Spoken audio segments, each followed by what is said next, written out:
नमस्कार, good morning. आप देख रहे हैं देश का नंबर 1 चैनल रिपब्लिक भारत और मैं हूं आपके साथ मोनिका ग्रोवर। तमाम बड़ी खबरों को लेकर हम हाजिर हैं, लेकिन सबसे पहले सुबह के 7:30 बज चुके हैं और दिन भर की 5 बड़ी खबरों का रुख कर लेते हैं कि कौन सी वो 5 बड़ी खबरें रहने वाली हैं जो सुर्खियों में रहेंगी। ये 5 बड़ी खबरें इस वक्त आपके सामने आपकी टीवी स्क्रीन पर, जिसमें सबसे पहले बात उत्तराखंड की, क्योंकि देवभूमि में यूसीसी बिल पास हो गया है और ये जश्न का माहौल यहां पर यूसीसी बिल पास होने की वजह से बना हुआ है, लेकिन विपक्ष लगातार सवाल उठा रहा है।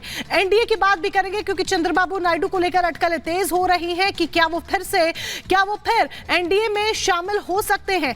तीसरी खबर संसद से ही जुड़ी हुई है, जहां पर श्वेत पत्र से प्रहार करने की तैयारी है यूपीए पर। यूपीए सरकार के आर्थिक कुप्रबंधन पर चोट करती हुई बीजेपी नजर आएगी। सवालों के चक्रव्यूह में सोरेन, जी हां, हेमंत सोरेन की मुश्किलें कम होने का नाम नहीं ले रही हैं और लगातार सवालों का सामना उन्हें करना पड़ रहा है और शिकंजे में वो पूरी तरीके से फंसते हुए ईडी के नजर आ रहे हैं। और 5वीं बड़ी खबर पाकिस्तान से जुड़ी हुई है, क्योंकि पाकिस्तान में आज आम चुनाव है। ऐसे में सवाल ये कि पाकिस्तान में आखिर किसकी सरकार, क्योंकि जो चर्चा हो रही है और पाकिस्तानी मीडिया में कई पत्रकार ये दावा भी बल्कि कर चुके हैं कि नवाज शरीफ एक बार फिर से पीएम हाउस जा रहे हैं। नवाज शरीफ को लेकर सबसे ज्यादा चर्चा है, तो क्या नवाज शरीफ एक बार फिर से पाकिस्तान के प्रधानमंत्री बनेंगे? पाकिस्तान में आखिर किसकी सरकार होगी? जनता किसे पाकिस्तान की सत्ता सौंपेगी, ये देखना होगा। लेकिन सबसे पहले बड़ी खबर आपको यहां पर बता देते हैं आगे बढ़ते हुए।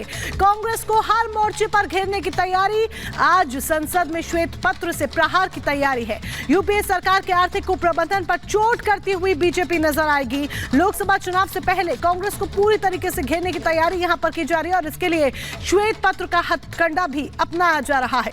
अर्थव्यवस्था पर नकारात्मक प्रभावों को सामने रखने की तैयारी है। निर्मला सीतारमण जवाब देती हुई नजर आएंगी कि किस तरीके से अर्थव्यवस्था पर नेगेटिव इफेक्ट्स देखने को मिले और किस तरीके से ये नेगेटिव इफेक्ट्स देखने को मिले, इसको बकायदा रखा जाएगा संसद में। प्रधानमंत्री नरेंद्र मोदी बात रख सकते हैं, उधर दूसरी तरफ श्वेत पत्र पर निर्मला सीतारमण जवाब देती हुई नजर आएंगी। कल बीते दिन देखा जाए तो प्रधानमंत्री नरेंद्र मोदी जमकर विपक्ष पर बरसे थे और आज श्वेत पत्र जारी किया जाएगा।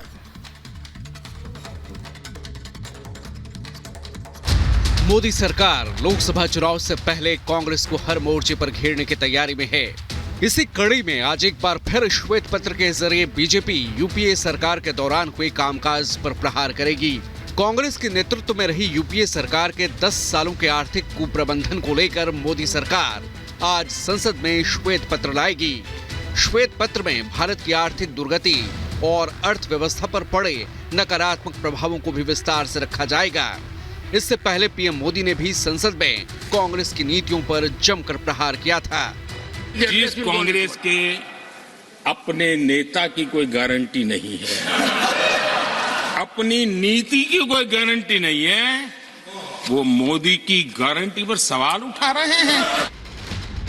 बीजेपी इस बार 400 पार के नारे के साथ मैदान में कूदने की तैयारी में है और ये श्वेत पत्र कांग्रेस को घेरने की तैयारी है।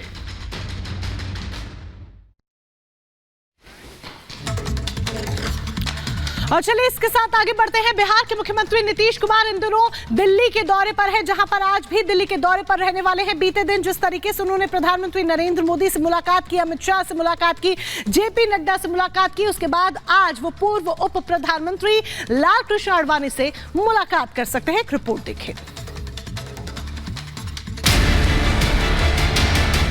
पीएम मोदी, गृह मंत्री अमित शाह और बीजेपी अध्यक्ष जेपी नड्डा से मुलाकात के बाद बिहार के सीएम नीतीश कुमार आज लाल कृष्ण आडवाणी से मुलाकात करेंगे। उससे पहले कल पीएम मोदी, शाह और नड्डा से मुलाकात के बाद नीतीश कुमार ने कहा अब वो इधर उधर नहीं जाएंगे, बीजेपी के साथ ही रहेंगे। अब हम लोग जो पहले से श्रद्धेय अटल जी के टाइम से 1995 से जो साथ में थे, अब बीच में 2 बार इधर उधर जरूर हो गए थे, लेकिन अब कभी नहीं, फिर वहीं रहेंगे। जेडीयू के दोबारा एनडीए में शामिल होने और बीजेपी के साथ मिलकर बिहार में सरकार बनाने के बाद पीएम मोदी से उनकी ये पहली मुलाकात है। नीतीश कुमार ने कहा कि बीजेपी और जेडीयू 1995 से एक साथ है। वहीं सीट शेयरिंग के सवाल पर नीतीश ने कहा इस पर चर्चा करने का कोई तर्क नहीं बनता, वो शुरुआत से सब कुछ जानते हैं। Bureau report, Republic Bharat. बड़ी खबर, लोकसभा चुनाव नजदीक है और उससे पहले मुलाकातों का जो सिलसिला है वो भी लगातार देखा जा रहा है। इसमें गृह मंत्री अमित शाह से मुलाकात की है चंद्रबाबू नायडू ने। टीडीपी प्रमुख चंद्रबाबू नायडू ने मुलाकात की है। दिल्ली में अमित शाह के आवास पर ये मुलाकात, ये मीटिंग होती है। तस्वीरें भी आपके सामने रख रहे हैं कि किस तरीके से राष्ट्रीय राजधानी दिल्ली के दौरे पर रहते हैं चंद्रबाबू नायडू और उसके बाद केंद्रीय गृह मंत्री अमित शाह से वो मुलाकात करते हैं उनके आवास पर। ऐसे में बीजेपी और टीडीपी में गठबंधन की जो संभावनाएं हैं वो लगातार जताई जा रही है। सियासी गलियारों में ये चर्चा अब आम हो चुकी है कि आंध्र में बीजेपी और टीडीपी गठबंधन कर सकते हैं और अगर ऐसा होता है तो लोकसभा चुनाव के लिहाज से आंध्र के क्षेत्र के लिए ये एक बड़ा कदम होगा।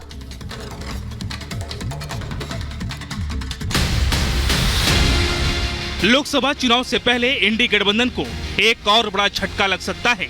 आरएलडी अध्यक्ष जयंत चौधरी के साथ ही टीडीपी प्रमुख चंद्रबाबू नायडू भी जल्द ही एनडीए में शामिल हो सकते हैं। दरअसल बुधवार देर रात चंद्रबाबू नायडू ने दिल्ली में गृह मंत्री अमित शाह से मुलाकात की।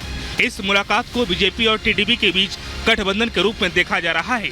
हालांकि इस गठबंधन को लेकर दोनों दलों में से किसी ने भी कोई ऐलान नहीं किया है, लेकिन शाह और नायडू के बीच मुलाकात के बाद कयासों का दौर शुरू हो गया है और इस बात की उम्मीद जताई जाने लगी है कि चंद्रबाबू नायडू जल्द ही एनडीए में शामिल हो सकते हैं। लोकसभा चुनाव से पहले इंडी गठबंधन के लिए ये किसी बड़े झटके से कम नहीं होगा, क्योंकि एक और जहां उसकी अपनी ही सहयोगी पार्टी एक एक कर अलग राह पर जाते दिख रहे हैं, तो वही एनडीए का कुनबा लगातार मजबूत होता जा रहा है। ऐसे में इंडी गठबंधन का चुनाव में एनडीए से मुकाबला कर पाना और ज्यादा मुश्किल हो जाएगा। Bureau report, Republic Bharat. और आगे बढ़ेंगे, जम्मू कश्मीर के श्रीनगर में एक बार फिर से आतंकियों की कायराना हरकत देखने को मिली है, जहां पर आतंकियों ने 2 गैर कश्मीरी लोगों पर फायरिंग कर एक शख्स को मौत के घाट उतार दिया, जबकि दूसरा अस्पताल में जिंदगी और मौत की जंग लड़ रहा है। एक रिपोर्ट देखिए।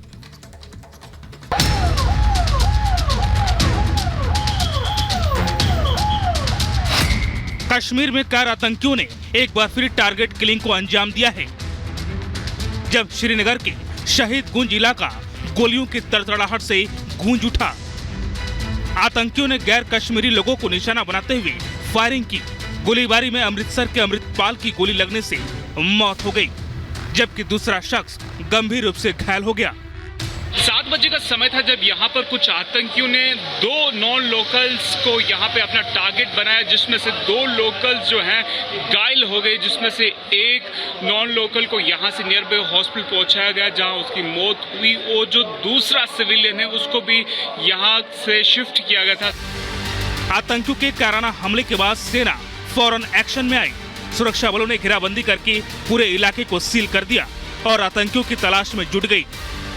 जो कोऑर्डिनेट सर्च ऑपरेशन चल रहा है, जितने भी एंट्री और एग्जिट पॉइंट्स हैं उनको कंप्लीटली सील कर दिया गया है। पुलिस, सीआरपीएफ और बाकी सिक्योरिटी एजेंसीज ने, हालांकि जितने भी यहाँ के एंट्री और एग्जिट पॉइंट्स हैं वहाँ से जो भी आता है या जाता है उससे पहले उसकी आइडेंटिफिकेशन पूछी जाती है, उसके बाद उसको जाने की इजाजत दी जाती है। जम्मू कश्मीर के पूर्व मुख्यमंत्री गुलाम नबी आजाद ने इस काराना हमले की निंदा की, तो वहीं बीजेपी नेता मंजूर भट्ट ने इसे आतंकियों की हताशा बताया। दरअसल आतंकी घाटी में चुन चुन कर लोगों को निशाना बना रहे हैं। आतंकियों के निशाने पर गैर मुस्लिम, गैर कश्मीरी, कश्मीरी पंडित, बीजेपी नेता, पुलिस और सेना के जवान हैं। वैसे बीते कुछ सालों में जम्मू कश्मीर में टारगेट किलिंग की कई घटनाएं देखने को मिली हैं। इससे पहले 29 मई 2023 को अनंतनाग में एक नागरिक की गोली मारकर हत्या कर दी गई थी। 26 फरवरी 2023 को पुलवामा में एक कश्मीरी पंडित को मौत के घाट उतार दिया गया था। नवंबर 2022 में शोपिया में 2 मजदूरों की हत्या कर दी गई थी। 15 अक्टूबर 2022 को शोपिया के चौधरी गुंड में कृष्ण भट्ट की गोली मारकर हत्या कर दी गई थी। कश्मीर में आतंकी अशांति फैलाने की कोशिश में जुटे हैं। वहीं टारगेट किलिंग की घटना के बाद सेना अलर्ट मोड पर है। सेना के जवानों की मुस्तैदी को देखते हुए ये साफ है कि वो आतंकियों के मंसूबों को कभी कामयाब होने नहीं देंगे। Bureau report, Republic Bharat.